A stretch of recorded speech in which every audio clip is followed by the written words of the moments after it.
Everyone knows solar energy is a UPSC Mains staple. During the preparation, you have drilled its geographic spread, its edge over coal and oil, and all the government schemes related to solar energy.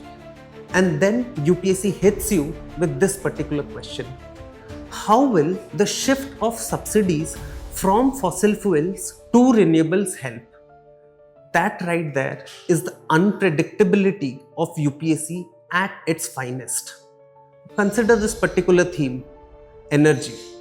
There have been 18 questions in the past 10 years spread across 5 different segments. Now these segments include 1. The uneven resource distribution and its impacts. 2. The renewable energy, solar, wind and hydro. 3. It has focused on nuclear energy, where time and again 2 or 3 questions have emerged. 4th is the energy security and the diplomatic angles related to energy. And finally, you have the environment sustainability aspect of energy use. Having said that, the questions are not as direct as it seems. Now consider this question which was asked about discovery of oil in the Arctic Ocean. What did UPSC ask you here? It asked you what are the economic consequences of the discovery of oil in the Arctic Ocean. And then it asked you to list down environmental consequences. So at the first view, you find that it asks you about economic consequences and the environmental effects. But this question was asked as a part of GS1. That is how the unpredictability of UPSC unfurls. At this point, when you go back to the preparation or go back to your mentor or whoever is guiding you, you will find a few comments a few takeaways which they would suggest. Focus on resource distribution and the infrastructure part of energy first. 2, focus on data, reports, especially of Niti Aayog and UN bodies. 3, they might ask you to critically analyze and assess the various government schemes related to renewable energy. But does that actually solve the problem? Does that actually solve the unpredictability, which was the first problem when we started our preparation? No, because for that you need a proper framework on which you can fit in various aspects or the various unpredictable questions which UPSC throws.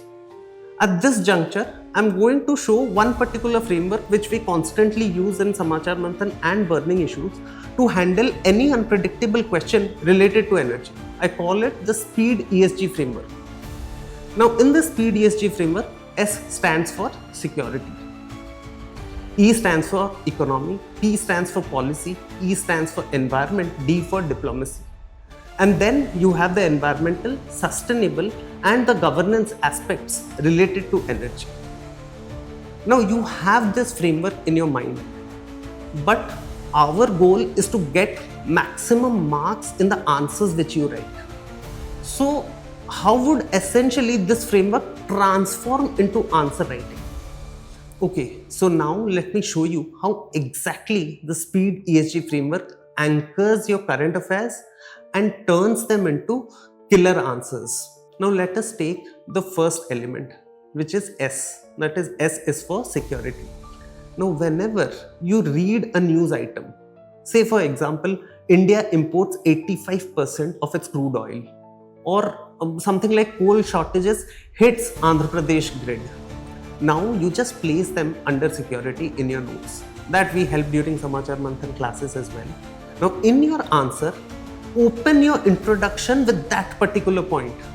Whenever the question is on energy security, India's heavy import dependency, that is 85% of the crude oil, exposes its energy security to global price shocks. Now this is a very specific introduction. Now let us move to the second element, that is P. Now P is for policy. Suppose you see a new scheme in the Samachar Manthan magazine, that's National Hydrogen Mission or be it Uday 2.0, drop it into the policy bucket. And whenever the question is something related to government policy, it becomes the National Hydrogen Mission launched in 2023, aims to produce green hydrogen at rupees 100 per kg by 2030, which essentially signals a policy shift from fossil fuels. Now, this is how you will tackle all the policy related answers. Let us take one more example. E is for economy. Now, in economy, you have to place some data on job creation. For examples, if there's a news which says renewable sector now employs 150,000 Indians. Now, this again is a very specific point. So, your economics answer reads something like this. The introduction to your answer: renewable energies, 150,000 direct jobs can scale rural livelihoods and drive MSME growth. Now, there are 2 points which essentially this framework is handling. First, you're not writing generic points, you're not writing generic answers, you're providing data. And why you're providing data? Because you have the framework, a mind map in your head.